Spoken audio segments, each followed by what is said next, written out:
Hola a todos, qué gusto poder acompañarlos hoy. Mientras escuchan mi voz, pueden disfrutar de estas imágenes de la naturaleza que nos recuerdan lo importante que es detenernos un momento y respirar. Hoy quiero hablarles de un tema fundamental en este primer video que es un poquito más largo. Son videos que tienen como propósito proveer un espacio en el que pueda contarles con un poquito más de libertad y apertura de temas que ya saben que son importantes, como la terapia del lenguaje y el autismo en este caso.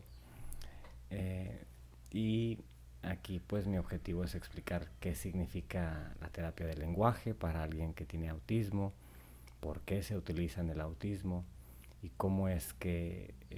familias y terapeutas toman los pasos necesarios para que las terapias sean efectivas y cumplan con su propósito, que es este, establecer lazos de comunicación entre la persona y su medio ambiente. Primero es importante pues reconocer que la terapia del lenguaje es necesaria en el autismo porque el autismo tiene como parte de su criterio diagnóstico un trastorno de comunicación social, es decir, un trastorno del lenguaje. Lo que significa que por default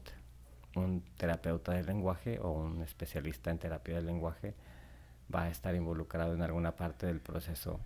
rehabilitativo de alguien con autismo. Hay casos de más ligeros, digamos, en los que la fascia o el trastorno del lenguaje cubre solamente partes o algunas partes de los dominios del lenguaje de la persona. Tal es el caso de las personas que antes denominábamos como Asperger, que pueden, personas que son capaces de producir habla y entenderla casi perfectamente bien, sin embargo con dificultades de comunicación social. La comunicación social o la pragmática igualmente es un dominio dentro del desarrollo del lenguaje y es un área en la que muchas personas se enfocan en trabajar. De hecho, existe algo que se llama trastorno de comunicación social, que es como el autismo, pero sin las repeticiones y las estereotipias y las rigideces de pensamiento. La disfasia, por ejemplo, que es una incapacidad para comprender o expresar lenguaje, eh, también cuando existe sin repeticiones y sin estereotipias y sin rigideces de pensamiento, sin hipersensibilidades, se puede llamar simplemente una disfasia o una afasia. Por eso muchos niños con autismo hace años, cuando los médicos no sabían qué estaba pasando, les denominaban como afasia global. Y muchos adolescentes y adultos el día de hoy que tienen autismo, sus familias recordarán haber recibido esta clase de diagnósticos hace muchos años. El, Esto nos lleva a que, bueno, cada plan para cada uno de los niños, de las niñas, de las personas con las que trabajamos va a ser diferente. Con algunos niños vas a trabajar la producción de habla, por ejemplo, porque están pequeñitos y todavía no aprenden a hablar. Con algunos posiblemente, para los terapeutas que andan por ahí, que están entrando a este medio, te vas a dar cuenta que con niños más grandes de 6 7 8 años, pues ya sigues trabajando en habla, pero como ya existen habilidades de comprensión, pues es posible que el niño todavía no hable, pero estés trabajando en ejercicios de comprensión, inclusive lectora, comprensión avanzada de habla, inclusive, aunque de nuevo, aunque el niño todavía no hable. Cuando los adultos llegan o los adolescentes llegan al consultorio y no hablan, es común que muchas otras habilidades han sido rezagadas, como habilidades de comprensión, inclusive habilidades académicas, porque se ha creído o la persona da la apariencia, al no poder hablar, que no puede entender. Y esto es un mito muy común y pues una falta de percepción, de conocimiento común, pero es el trabajo de nosotros los terapeutas brindar esta información para que las personas que tengan en su vida a alguien que no habla, no sientan que no pueden avanzar. se den cuenta que pueden seguir trabajando en versiones muy complejas de lenguaje, de comprensión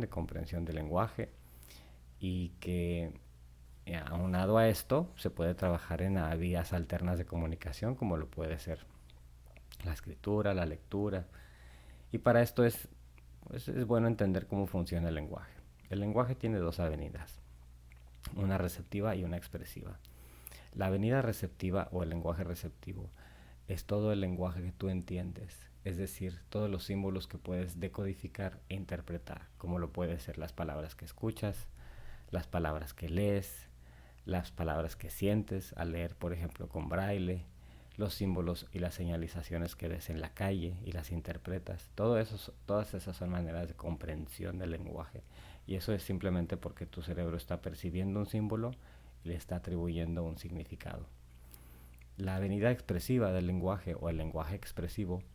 es lo opuesto, es decir, en vez de escuchar y entender, es la capacidad de codificar significado y plasmarlo en habla, por ejemplo, al producirla o al hablar, el escribir en vez de leer, el dibujar un símbolo para proyectar significado en vez de observar un símbolo para interpretarlo. Esta es la avenida expresiva. Por lo tanto, una buena valoración del lenguaje te ubica exactamente dónde estás en ambos, tu capacidad de comprender el lenguaje en todas estas formas y expresar lenguaje en todas estas formas. Es por eso que se utiliza mucho las guías y las ayudas visuales y los pictogramas, la escritura, porque cuando le presentas a una persona con autismo en terapia de lenguaje, el lenguaje de una manera hablada simplemente y no le presentas ayudas visuales, el lenguaje desaparece, es efímero. Entonces, cuando yo digo algo, yo le digo al niño, pásame la pelota, ya pasaron esas palabras, el niño ya no las puede volver a escuchar. De hecho, es posible que las esté escuchando de manera distorsionada, y para cuando el niño tenga la intención de responder a la instrucción, ya la señal haya sido pues distorsionada de alguna manera. Y, y esto significa que el uso, por ejemplo, de una herramienta visual tan básica como escribir la instrucción, ¿sí? Pásame la pelota, escribiendo la instrucción en una hoja de papel, o haciendo algún tipo de seña o gesto, le puede brindar una representación visual al niño de lo que estás diciendo, lo cual le hace más fácil recordar el significado de lo que dices. Es por eso que es muy muy recomendable utilizar lenguaje con señas, escritura, pictogramas, antes de que tu niño hable y para que tu niño hable. Es un mito que si tu niño utiliza el lenguaje con señas se hace flojito y no va a querer hablar. Eso no es cierto. De hecho, es más probable que hable. Y solo que se requiere de que la familia se aprenda las señas y los gestos, que los utilicen y que tengan la paciencia para sentarse, buscar las señas nuevas del día y enseñárselas a tu niño. Mira, te conviene y te va a gratificar cuando veas a tu niño que se empieza a comunicar, aunque no pueda hablar, pero ya te puede pedir ir al baño, te puede pedir un vaso con agua, te puede pedir salir, te puede decir que está cansado, te puede decir que está triste o que está enfermo, por medio del uso de señas o de pictogramas o de gestos. Y estos pueden ser muy básicos y se pueden enseñar casi comenzando terapia. Sí, después de enseñarle al niño a poner atención, a tomar turnos, a jugar, a interactuar con un terapeuta, ya puedes empezar a enseñarle a utilizar gestos y señas. Entonces, la terapia del lenguaje, no te desanimes si tú traes a tu niño a un consultorio que no habla y no te lo ponen a hablar inmediatamente. De hecho, para enseñarle a un niño a hablar, primero tienes que enseñarle pues varias cosas, como las que ya mencioné, que poner atención, tomar turnos, tener la capacidad de seguir instrucciones o de discriminar señales auditivas, discriminar señales visuales, imitar. Sí, todo esto lo tiene el niño que ejercitar antes de llegar a ejercicios en los que yo, por ejemplo, le pido al niño que repita cosas que yo produzca, palabras, frases, sílabas, sonidos. Antes de llegar a ese punto, tengo que asegurar que mi niño me puede entender lo que estoy diciendo, que me puede imitar y que puede tomar turnos junto conmigo. Entonces esto pues puede ser una pista para aquellos terapeutas que están comenzando a trabajar con niños pequeñitos que todavía no hablan. Es también útil y necesario explicar esto a los papás. Si no les explicas a los padres de familia que primero tienes que trabajar en seguimiento de instrucciones, tienes que trabajar en periodos de atención más largos, tienes que trabajar en toma de turnos, tienes que trabajar en imitación oral. Si no les explicas esto antes y simplemente te ven jugando con el niño, pues van a pensar que no estás trabajando en su lenguaje. Pero bueno, todo está conectado y va a recaer en tu habilidad para explicar esto, que los padres de familia entiendan en qué estás trabajando y bueno, y por qué, y cuál es últimamente la meta. En cuanto a los servicios terapéuticos que puedes recibir en una escuela, en Latinoamérica sabemos que pues son menos, por ejemplo, a los que existen en países como Estados Unidos, donde la mayoría de las escuelas públicas tienen algún terapeuta de lenguaje por ahí. En México es común, por ejemplo, que las familias tengan que buscar un terapeuta por afuera, una terapeuta particular, o que reciban en algunas ocasiones el apoyo de maestros de lenguaje por parte de unidades, por ejemplo, como USAER, por parte del gobierno, pero son pocos estos casos, por lo cual los padres de familia, pues en Latinoamérica y en países con similares niveles socioeconómicos, las familias requieren de mucha más guía por parte de los terapeutas. Entonces, cuando recibas como terapeuta a una familia, no simplemente la recibas y la evalúes. Explica qué es el autismo, explica qué está ocurriendo, explica cómo funcionan los sistemas de lenguaje y cómo los vas a rehabilitar a largo plazo. Explica que esto es cuestión de ejercicio. La terapia del lenguaje es ejercicio y no es nada más y nada menos que el buen diseño de ejercicios que colocan a tu neurología en la posición de tener que aprender ciertas habilidades específicas que tú has determinado son responsables por los impedimentos del lenguaje que sufre la persona. Por lo tanto, va a ser una buena entrevista, proceso de investigación, una buena evaluación y una buena redacción de un reporte clínico profundo, los que te van a ayudar a esclarecer la situación y qué es lo que es necesario tratar en el caso de la persona. Vas a trabajar con psicólogos, con maestros, con directores de plantel y la mayoría de personas en sitios escolares, los papás que están escuchando, se han dado cuenta que la mayoría de las personas trabajando en escuelas públicas o privadas inclusive saben muy poco del tema y no es por su culpa necesariamente, sino es que pues, no todos somos expertos y la investigación más robusta, en mi opinión, y más detallada en cuanto a nuestra comprensión del autismo ha surgido en los últimos 10 a 15 años. Esto es un trastorno que tenemos detectado desde hace 100 años, o un poquito más, pero es el incremento alarmante en su incidencia que nos ha obligado a investigarlo con más profundidad. Entonces, si eres terapeuta de lenguaje, pues uno o dos articulitos que te leas de manera diaria van a ser muy útiles. Si no estás leyendo algunos artículos a la semana, te estás quedando atrás porque está saliendo investigación virtualmente todos los días o ¿no? Todas las semanas sale algo nuevo. Estamos entendiendo mejor la relación entre los mecanismos biológicos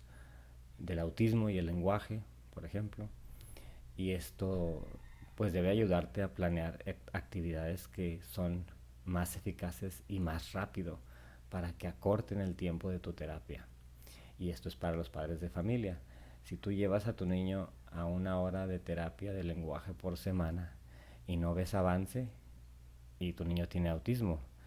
es pues algo común, desafortunadamente. La investigación demuestra que es necesaria más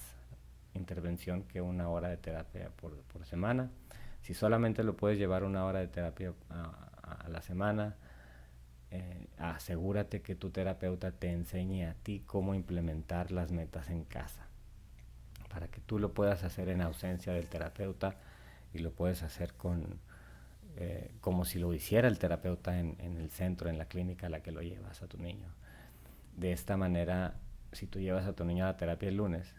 y practicas de martes a domingo, para cuando llega el otro lunes, tu niño pues ya puede seguir avanzando con su terapeuta, trabajando en nuevas habilidades, en nuevas metas, pero no te esperes a que te diga tu terapeuta. Tú tienes que tomar como padre de familia las riendas de tu plan de terapia, tienes que preguntar, tienes que asegurarte que tú sabes exactamente cómo implementar todo lo que se ha aprendido acerca de tu hijo en terapia del lenguaje, cómo implementar toda esa información en el hogar y en todos los ambientes que sean relevantes. También tienes que saber cómo explicar esta información a tus familiares y cómo demostrarla y cómo hacerlo de una manera amable, cálida y empática que le permita a tu familia proveer ese apoyo a tu hijo, a tu hija, pues sin reniegos y sin rechazos y sin resistencias, porque aquí pues todos estamos buscando lo mismo, que es el bien de las personas que traemos a terapia del lenguaje. Entonces es porque el autismo es tan comprensivo de tantas áreas del lenguaje, es decir, afecta a tantas áreas del lenguaje, que se requiere por lo general terapia por años. Y, y esto puede lleva a muchas familias a una posición en la que pasan años en terapia del lenguaje y no necesariamente avanzan, pero pues dicen, se lo atribuyen al autismo, dicen, bueno, pues es que tiene autismo. Y yo les digo a los padres de familia, si en semanas no ves algún tipo de cambio, pregunta o haz cambios de alguna manera, porque